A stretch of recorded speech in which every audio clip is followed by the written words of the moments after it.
Yes? Everything? Easy, right? So the parasympathetic, I already showed you. It's also called the craniosacral division. That's where we find the cell bodies of the preganglionic nerves. Are the preganglionic nerves of the parasympathetic system short or long? Long, very good. And what about the postganglionic? Short, very good. All right, so we have them all here. So in the parasympathetic, since here they're going to originate from the brainstem, this is the cranial, and this is the sacral division. You see here that the preganglionic nerve is long, right? And the postganglionic nerve is short. What is the neurotransmitter here released? Acetylcholine. What is the neurotransmitter here that is released? Parasympathetic system? Acetylcholine, right? What are the receptors involved here? Cholinergic, but what type of cholinergic receptors? Nicotinic. So you have to know all this. All right. So, since we have this cranial division, which are the nerves that are involved in sending the parasympathetic signals? Okay? We have 4 cranial nerves that are going to be involved in the parasympathetic division. You have to know these nerves. This is the 3rd cranial nerve, or the oculomotor. We have the 7th cranial nerve, which is the facial nerve. We have the 9th cranial nerve, which is the glossopharyngeal. And we have the 10th cranial nerve, which is the vagus nerve. They all carry parasympathetic preganglionic neurons. So the 3rd, 7th, 9th, and 10th. So the oculomotor, they're going to synapse in a ganglia, right? The preganglionic, and then the postganglionic, where do you think that they're going to go? To the eye, right? Because this is the oculomotor nerve. The 7th cranial nerve, right? They're going to emerge from the pons. They're going to go to the ganglia, and then they're going to go to a submandibular region on the salivary gland. The glossopharyngeal, right? They're going to end up in an otic ganglion, and then they're going to terminate also in the salivary gland. And the vagus nerve, they're going to exit the medulla, right? They're going to go to the ganglion, and from here they're going to go to the heart, lungs, esophagus, stomach, pancreas, liver, and intestine. So the vagus nerve actually innervates several effector organs. Okay? Don't forget that, like for example, the heart has a sympathetic and a sympathetic response. Right?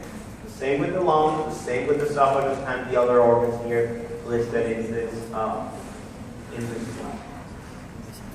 So you see here the vagus nerve. So it emerges from which part of your brainstem? So the brainstem is divided in 3 areas, correct? Yes? And these are? This is the spinal cord. So what are the 3 areas of your brainstem? Here on top, midbrain, in the middle, and here. Which are the cranial nerves that emerge from the midbrain? 3 and 4. From the pons? 5 to 2. And the medulla? 9 to 12. And the vagus nerve is which cranial nerve? 10. So it emerged from where? Very good. All right, so that was the cranial division, the sacral division of the parasympathetic nervous system. The preganglionic, they emerge from the sacral region, right? And they innervate.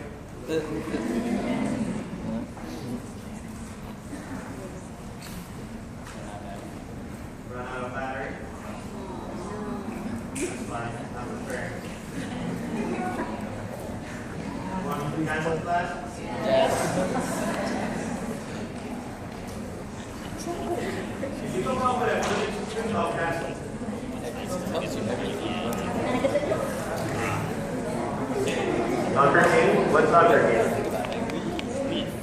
There's nothing more than that. All right. So we have the sacral region, and it's going to innervate what? Your intestine, rectum, urinary, reproductive organs. You're going to see why the sacral nerves are important in the reproductive organs later on. And then all terminal ganglia are located there. So this here, this is important, the origin of the preganglionic fibers. Don't forget that which are the nerves, right, involved from that emerge from the cranial component. No.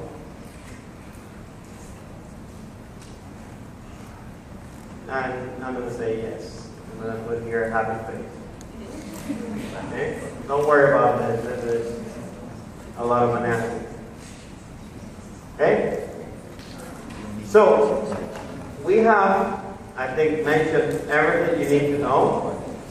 You should be able, when you see this figure here, you should be able to tell me at least, I'm going to say three different things between the sympathetic and the parasympathetic, right? The sympathetic emerges from which segments of the spinal cord? Thoracolumbar. The parasympathetic? Cranial, sacral. The preganglionic nerves of the sympathetic are short. The postganglionic are long. In the parasympathetic nervous system, the preganglionic are long and the postganglionic are short. You can difference. You should know that the parasympathetic, you see acetylcholine released in the pre and post. In the sympathetic, we have acetylcholine secreted by the pre and what is the neurotransmitter secreted by the post? Norepinephrine, very good. And you should also know the different receptors involved. Okay? All right. So let's talk a little bit about the functions that we already mentioned. So the sympathetic, the fight, flight, fright, exercise system, right? We mentioned that norepinephrine is released, right, from the postganglionic nerve, but epinephrine is also released, but only from the adrenal medulla. Okay? So we have norepinephrine and epinephrine is released only by the adrenal medulla. Okay? The parasympathetic is the rest and digest, and the only neurotransmitter involved is acetylcholine in terms of functions. It's going to slow everything except for the digestive system where there is an increased activity, right? So here, the sympathetic and the parasympathetic, they're going to antagonize each other. You've heard this term before, right? Antagonistic? Yes? Perfect. Here, this is to summarize everything that you need to know. Just memorize everything that you see here. I'm not joking. You deserve this for not, yes. You deserve this for being funny, for not, no, don't worry. You're just kidding.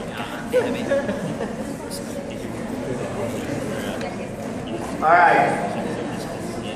Yeah, this is just too much. Like, it's important if you're going to go into nursing, I don't know, med school, like, to know this is something that you're going to learn in the future. Like all the different receptors and all the different responses. Okay? But that's asking too much right now at this point of your life. Alright, so neurotransmitters involved, we already covered this, right? Acetylcholine, preganglionic, acetylcholine. We covered all this already, right? Yes? What else? Cholinergic transmission, we also covered. So, cholinergic related to acetylcholine, right? All the synapses that where acetylcholine is involved, these are called cholinergic. So we already know this. Norepinephrine, we already mentioned that it's the neurotransmitter released by most sympathetic postganglionic neurons. What is the other neurotransmitter involved? epi, and it's secreted by, what is the target organ? The adrenal, right? These you have to memorize really well. Chemical structures are very important for your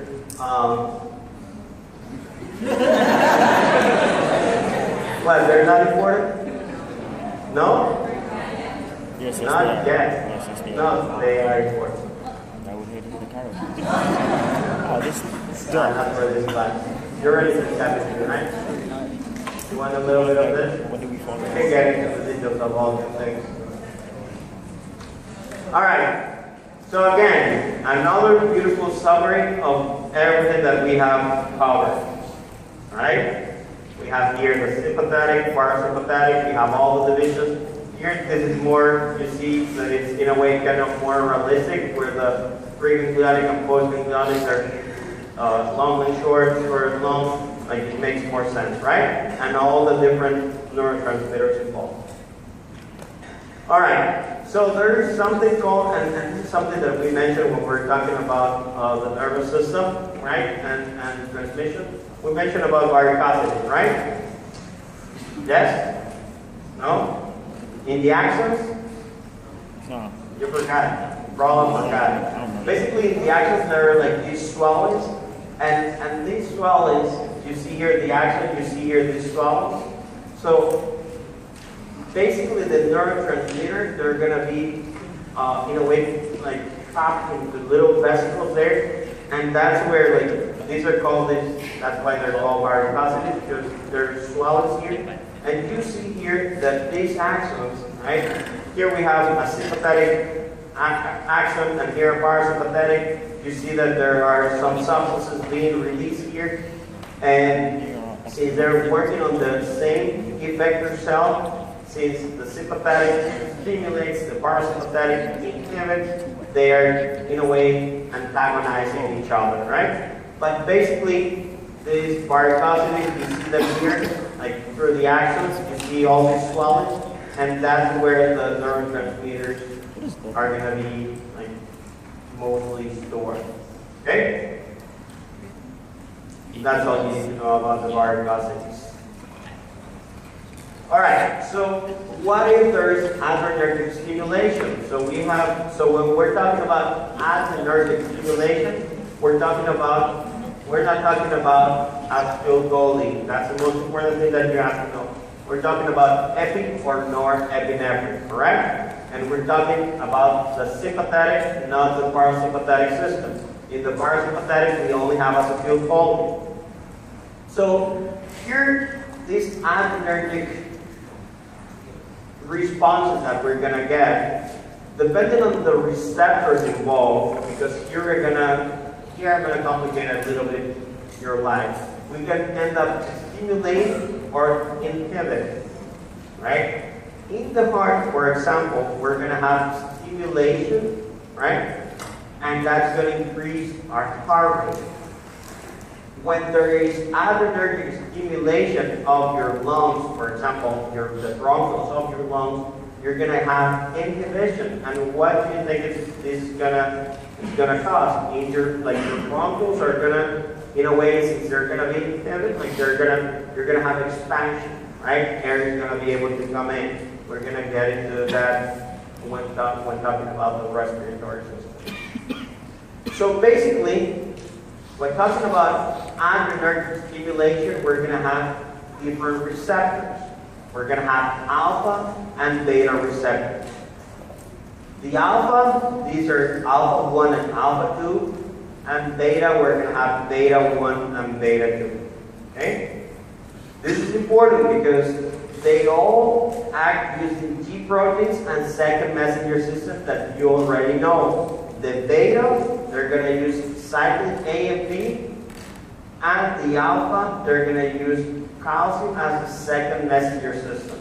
So, alpha, calcium, beta, cyclic AMP. Alpha receptors, you have alpha 1 and 2. Beta receptors, you have beta receptors 1 and 2. Okay?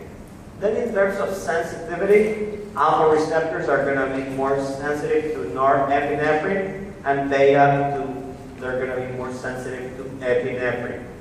So this here, I don't remember what I did. I did nothing.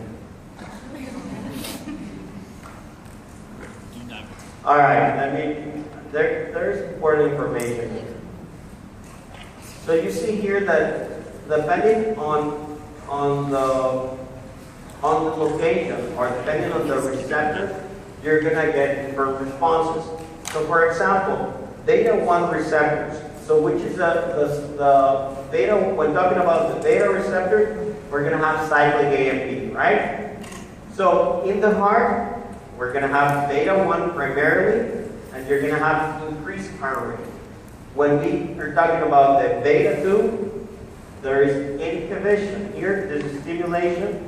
In the lungs, we're gonna have inhibition, right? So if your bronchos, they're inhibited in a way, right? Dilation is gonna occur, right? So like I said, this is probably a good example that you might need to know. Okay, I really don't. Yeah, don't worry about the liver. Alpha is normally alpha 1. They decrease, right? They stimulate.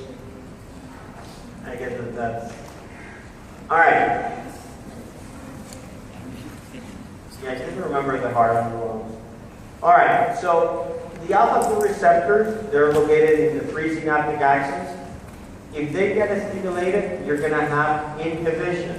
So the alpha 1, you see here, it's activation or stimulation. You see here that we have, if there is activation here, there's constriction, right? Alpha 1 is contraction, right? Secretion, contraction. So alpha 1 are going to have, they're going to be, right? They're going to stimulate, right? You're going to have these positive responses. The alpha 2 receptors, they're going to inhibit. Okay? I guess that's all you need to know in terms of how to differentiate those two. We already know what an agonist and antagonist is, right? Yes? Do you remember? Where are they? So, anybody can explain if, let's say, if I administer curare, right, to a patient, let's say I'm a GI physician, right, and I want to examine the rectum or the esophagus of a patient, what do you think the effect of curare is going to be? It's going to relax the trachea so it doesn't... It's going to relax the muscle, right? So it's going to allow me, right, to examine, let's say, we have skeletal muscle, right, in the rectum. We also have the esophagus. There is a portion of your esophagus that also has skeletal muscle. So we're going to, let's say, if I want to examine any of those areas, I'm going to be able to do it because I'm relaxing, I'm blocking. Do you remember what is the exact mechanism of action of curare? Blocks what? You tell me, I don't know, I tend to forget it. It binds to nicotinic receptors. What's the effect of curare? Blocks acetylcholine receptors. Boom. The nicotinic, yes, nicotinic cholinergic receptors, right? Actually, they block them, so it prevents acetylcholine binding. That's what you have to know, right? I'm going to try to remember. I might generate a question on this just to make your life interesting, right? All right. This is extremely important for you guys. No, this is not. Yeah, this is pharmacology. This is something that you'll learn at some point in your life. Is there curare here? No. That's fine. It's all good. All right. So we have mentioned adrenergic stimulation. Now let's talk a little bit about cholinergic. So cholinergic, we're going to have acetylcholine. Remember that acetylcholine is released by preganglionic and postganglionic neurons, right? So here we're going to have, again, different receptors, which you have to know. We have the nicotinic and we have the muscarinic, right? The nicotinic, those are the ones that we find here in the autonomic ganglia. We already mentioned when I talked to you about it. These are ligand-gated ion channels, and they're going to allow the movement of sodium and potassium. Again, these are blocked by Curare. Question here. I'm going to remember to generate a question on this for your exam. Muscarinic. Muscarinic you're going to find in the visceral organs, right? And here we have 5 different types have been identified, right? And since there, you can have different responses coming from muscarinic stimulation. You can have stimulatory or you can have inhibitory. Here in the nicotinic we have, they serve as ligand-gated ion channels. Here in the muscarinic we're going to have key proteins and second messenger system. Okay? Very important. And here activin blocks these muscarinic receptors. Alright. I didn't do anything. Good. So, nicotine. Basically, in the skeletal muscle, you're gonna. I already mentioned that it works as channel for sodium or potassium, right? You see here in the skeletal muscle on autonomic ganglia and the muscarinic, depending on the type of receptor, you're going to have activation or inhibition, right? If it's M3 or the M5 receptor, you're going to end up having depolarization. If depolarization occurs, that's a stimulation, and if there's hyperpolarization that you normally find here with the M2 receptors, you're going to have inhibition, correct? So basically, you see here, the nicotinic receptors, they're going to depolarize, they're going to allow the movement of sodium and potassium, you're going to have excitation that's going to occur. The muscarinic, depending on the type, right? The one where you see inhibition, right? Because there is hyperpolarization, is the muscarinic type 2 receptor. Right? And this is the type 2 here. You're going to have hyperpolarization, right? This is the one that is going to cause or trigger bradycardia. And the muscarinic, if depolarization occurs, you're going to have excitation. Okay? This is the same. This is just the same principles that we have mentioned, just in a different graph. So we have preganglionic neurons here, we have postganglionic here. You see here that acetylcholine is the neurotransmitter involved here, are secreted by the preganglionic neurons. The nicotinic acetylcholine receptors are going to be located here in the postganglionic neurons. And here we have, when looking at the parasympathetic, acetylcholine is going to be secreted, stimulating the muscarinic acetylcholine receptors, right? In the sympathetic system, we have alpha and beta receptors, and they all are going to trigger a deferred response, right? So there are other neurotransmitters involved. This is low yield. I'm going to be honest with you guys. ATP, BIP, and nitric oxide. Nitric oxide, you know already what it does, right? If there is one function that nitric oxide is associated with it, what? Vasodilation, right? So why is it important? Okay, guys, you should know this, right? Important for erection, right? So, how do you think this is happening? Because of nitric oxide. We have relaxation and vasodilation. If there is vasodilation, there is blood that can actually reach that area, right? But you can see that nitric oxide also produces other responses in other organs, right? More than anything, muscle relaxation, okay?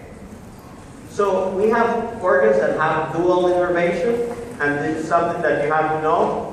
Like for example, the heart, the sympathetic is going to produce tachycardia, the parasympathetic is going to produce bradycardia. The digestive function, right, in the sympathetic is going to do the opposite, decrease, parasympathetic increase. And in the pupil, you're going to see that the sympathetic is going to dilate it and the para is going to constrict it. That's just because there are two different muscle groups that are innervated by the sympathetic and the parasympathetic. There are sometimes the same target can have similar effects. Like for example, salivary gland. If the parasympathetic stimulate the secretion of saliva, the sympathetic constrict the vessel, so you have the secretion is thicker. You can also have co-creative effect, and a good example is erection and ejaculation. The parasympathetic, we already mentioned, nitric oxide is involved, causing vasodilation and erection. But the sympathetic is the one that actually causes ejaculation. Okay, so that's how you have the parasympathetic and sympathetic working together. And this is a summary of everything that you need to know for the exam. And also, there are organs that don't have sympathetic and parasympathetic, or what's called dual innervation. So we have organs without dual innervation, and these are the adrenal medulla, the muscles that are located in your skin, the ones that are associated with goosebumps, right? The sweat glands, and most of the blood vessels. And they're all associated with sympathetic stimulation, right? And I guess this is very low yield, right? Yeah, don't worry about this too much because we kind of mentioned it already, right? When we're talking about the brainstem, all the different things like the regulatory centers for respiration and for also your cardiac system. So just know that there are higher brain regions that regulate these things. Very important, as you age, you're going to have increased levels of sympathetic activity. Okay? So as you age, that's why we have higher risk for hypertension and cardiovascular diseases. Okay? So it's not a good thing. And the autonomic reflexes, don't worry.